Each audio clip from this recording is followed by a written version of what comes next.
Bom, se a gente olhar para os dados globais de mortalidade hoje, a decisão coletiva da nossa sociedade de, sei lá, passar o dia inteirinho sentado no sofá ou na cadeira do escritório é tão letal quanto ter a glicemia nas alturas. Sim, é uma estatística que, soa meio absurda quando a gente escuta pela primeira vez, né? Mas ela acaba revelando uma crise muito silenciosa. Exato. E a nossa missão nesse mergulho profundo hoje é justamente desvendar a ciência por trás de algo que a humanidade faz ou, na real, evita fazer todos os dias, que é mover o próprio corpo. Quero dar as boas-vindas para quem está nos acompanhando. Muito bom estar aqui de novo. E a nossa base de análise hoje são os apontamentos da aula 01. É um material super detalhado e focado em epidemiologia, atividade física e lazer. E acho que o mais importante logo de cara é estabelecer como esse material muda totalmente a nossa lente de análise, sabe? Como assim? Ele tira o foco daquela velha narrativa de que o sedentarismo é uma falha moral ou uma simples preguiça individual e obriga a gente a olhar para a atividade física como um quebra-cabeça gigante. Um quebra-cabeça de saúde pública e de como a nossa sociedade está organizada. Nossa, sim. Eu sempre achei muito fascinante como a vida moderna meio que empacotou o movimento humano, né? A gente, historicamente, transformou o exercício numa espécie de dever de casa punitivo. Punitivo, exato. Uma obrigação chata. Isso. Mas as nossas fontes pegam essa obrigação chata e elevam para uma questão de direitos constitucionais e psicologia comportamental. Só que, bom, antes da gente entrar nessas soluções, a gente precisa olhar para o tamanho do buraco. Com certeza. O material começa trazendo a definição bem técnica de atividade física. Qualquer movimento corporal gerado por contração muscular que gaste energia acima daquele nível de repouso. Até aí, tudo muito lógico, né? Mas o choque mesmo para mim veio com os dados da Organização Mundial da Saúde. Os números da OMS são pesados. Eles colocam a inatividade física como o quarto principal fator de risco para a mortalidade no mundo. Ok, vamos desempacotar isso, porque eu fiquei, assim, perplexa. Os apontamentos mostram que a inatividade representa 6% da mortalidade global. 6% é muita coisa. A gente fica rigorosamente empatado com a glicemia elevada, ou seja, o açúcar alto no sangue, e só perde para o cigarro, que tem 9%, e para a hipertensão, com 13%. Pois é. E aí a gente se pergunta, né? Sim. Como é que é possível a nossa falta de movimento matar quase tanto quanto o tabagismo e a gente não tratar isso com o mesmo nível de pânico global? O que é fascinante aqui, se é que a gente pode usar essa palavra, é o mecanismo do dano. Sabe, o cigarro joga toxinas ativas no seu organismo. A pressão alta causa um estresse violento nas veias. São agressões meio que óbvias, né? Exato, são óbvias. A inatividade trabalha pela ausência. É tipo uma estagnação do sistema inteiro. Quando o corpo não gasta energia com frequência, ele começa a desativar vias metabólicas importantes. Ele meio que vai desligando as proteções. Isso. A resistência à insulina aumenta, a densidade do osso cai, a circulação perde força. E por ser um processo lento e sem sintomas no curto prazo, a sociedade não liga a sirene de alerta. É tipo um vazamento silencioso na fundação de uma casa, sabe? Boa analogia. Porque, se uma janela quebra, que seria o equivalente a uma doença aguda, um trauma, o dano tá ali, é visível. O dono da casa vai e conserta no mesmo dia. Sim, o problema grita na sua cara. Mas a inatividade é aquele cano gotejando debaixo da terra. A gente não vê a água correndo. A gente não sente o impacto de escolher ficar no sofá hoje em vez de dar uma caminhada. Só que 10 anos depois, a estrutura inteira cede de uma vez. Perfeito. É exatamente essa degradação silenciosa. Mas vem cá, eu tenho um questionamento. O material menciona que a própria OMS redefiniu o conceito de saúde lá atrás, acho que em 1948. Isso mesmo, logo depois da guerra. Eles disseram que saúde não é só a ausência de doença, mas um estado de completo bem-estar físico, mental e social.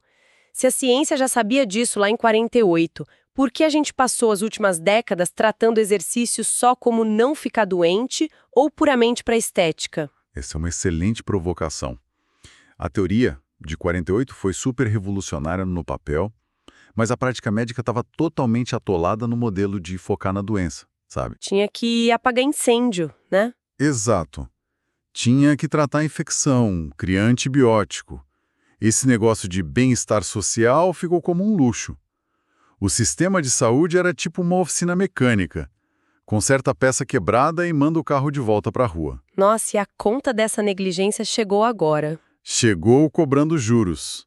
É essa explosão de doenças crônicas causadas pelo estilo de vida. Tá, mas se essa ameaça é tão gigante e invisível, como é que o pessoal mapeia um comportamento que não existe? Quer dizer, mapear um vírus, você vai lá e busca o vírus. Mas como cientistas rastreiam que milhões de pessoas simplesmente não estão se mexendo? Aí é que a nossa fonte introduz a epidemiologia. E não daquele jeito clássico, mas usando bases de dados gigantes, o famoso Big Data. Epidemiologia, que vem de epi, sobre, demi, povo, e logia, estudo, né? Isso é a ciência básica da saúde pública.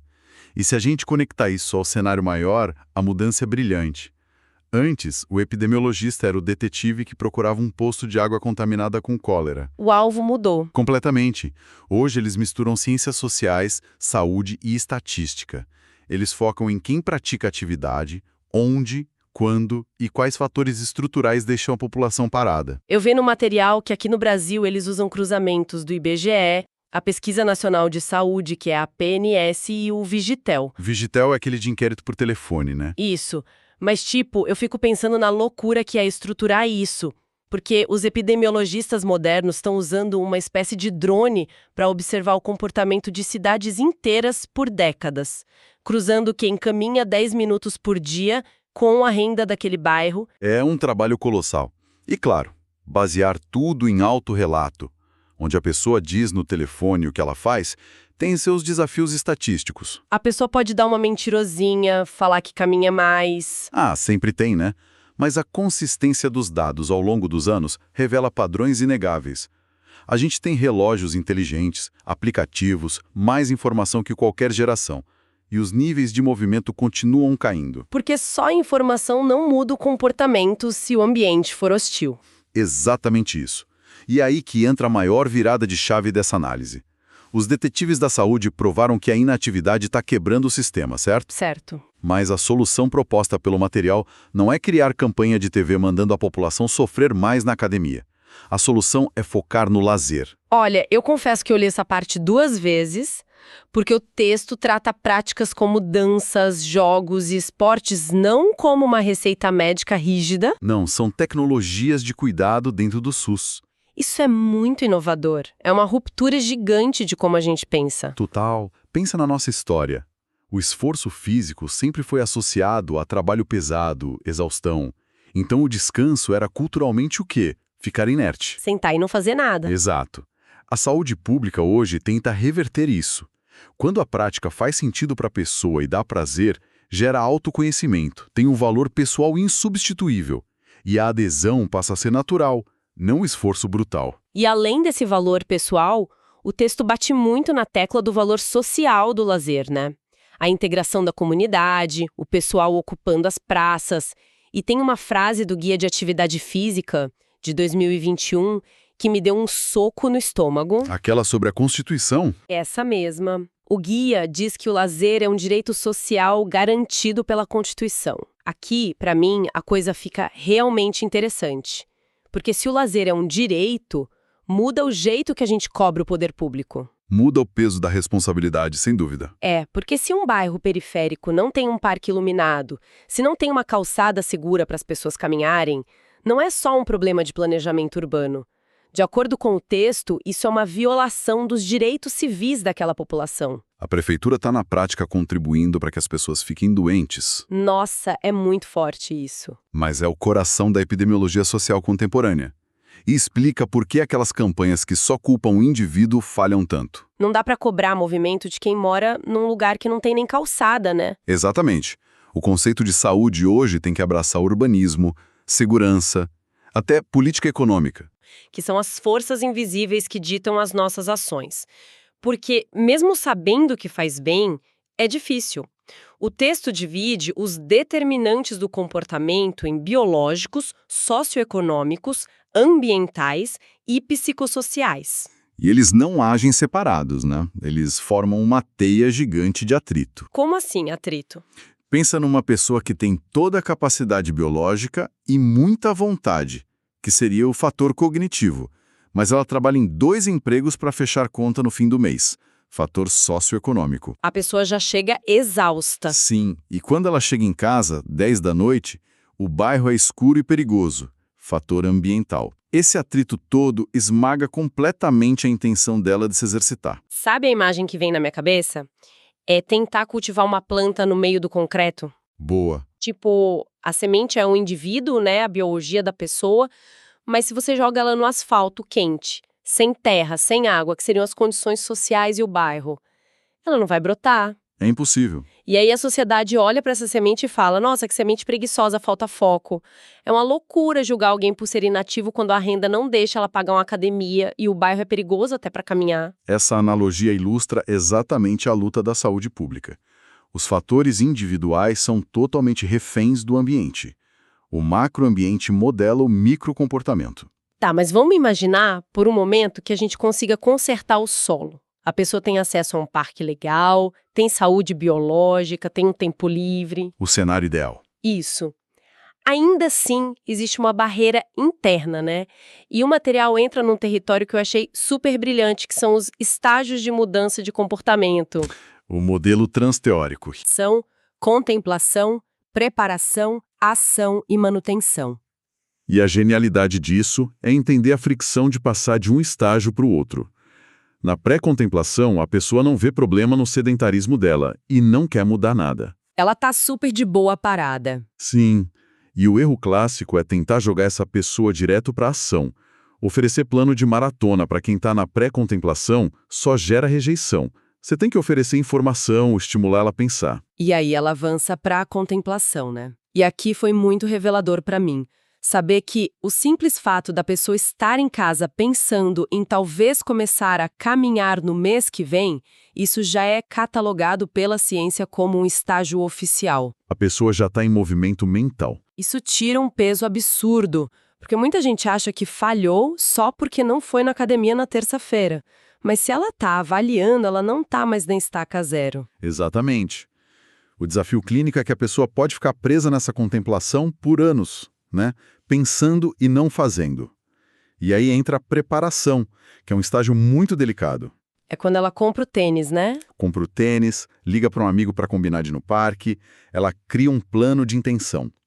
Se essa ponte for bem feita, o pulo para a ação, que é finalmente suar a camisa, tem muito mais chance de dar certo. E tudo culmina na manutenção, que o material define como o período em que a coisa vira hábito e não gasta mais tanta energia mental. E vendo essa escada toda, fica óbvio porque campanhas genéricas de mexa-se dão tão errado. Claro! Elas estão gritando para uma audiência onde 80% pode estar só lá na contemplação ainda. Precisando de suporte, não de um slogan motivacional. É preciso entender que recaídas são normais. Parar não é um fracasso moral. É só voltar um degrau na escada por causa de algum atrito externo. Nossa, que jornada incrível a gente fez nesses apontamentos. Para quem nos escuta, acho que a perspectiva que fica é muito libertadora. A gente começou vendo o abismo, que é a inatividade sendo a 4ª maior causa de morte no planeta. Um vazamento oculto roubando nossa vitalidade. E vimos como a ciência rastreia isso com Big Data. Depois a gente desconstruiu essa ideia de exercício como um castigo e viu o lazer como um direito constitucional. Direitos que precisam de calçadas, segurança e economia favorável para florescerem. E terminamos entendendo que a mente tem o seu próprio tempo, os seus estágios. Quem está ouvindo a gente agora, se tiver dificuldade de manter a rotina de exercício, sabe que a culpa não é uma simples preguiça. É um xadrez bem complexo. É um embate contra a biologia, urbanismo e psicologia. Entender isso é o primeiro passo para não se cobrar de forma tão cruel e poder exigir melhorias da prefeitura. É o conhecimento libertando a gente da culpa, com certeza. Mas, antes da gente encerrar essa análise, eu quero jogar uma provocação no ar para quem nos acompanha. Algo que não estava no texto, mas que é o próximo passo óbvio disso tudo. Lá vem. Olha só. Se o nosso ambiente atual e as telas de celular já são determinantes tão massivos para a gente ficar parado, Como é que vai ser o nosso futuro com a realidade virtual totalmente imersiva? Nossa, verdade. Pensa bem. Somando a realidade virtual com a consolidação do trabalho e da vida social 100% remotos, se a gente eliminar a necessidade física de se deslocar até para o trabalho ou para ver amigos, como isso vai moldar nossa evolução nas próximas décadas? Essa é, sem dúvida, a grande questão para os epidemiologistas do futuro. A gente vai estar com a mente em ambientes virtuais perfeitos, enquanto o corpo físico definha na imobilidade. É o desafio de injetar movimento intencional numa sociedade desenhada para o repouso absoluto.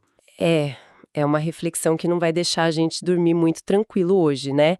E com essa charada pairando no ar, a gente encerra o nosso mergulho profundo de hoje. Até a nossa próxima investigação.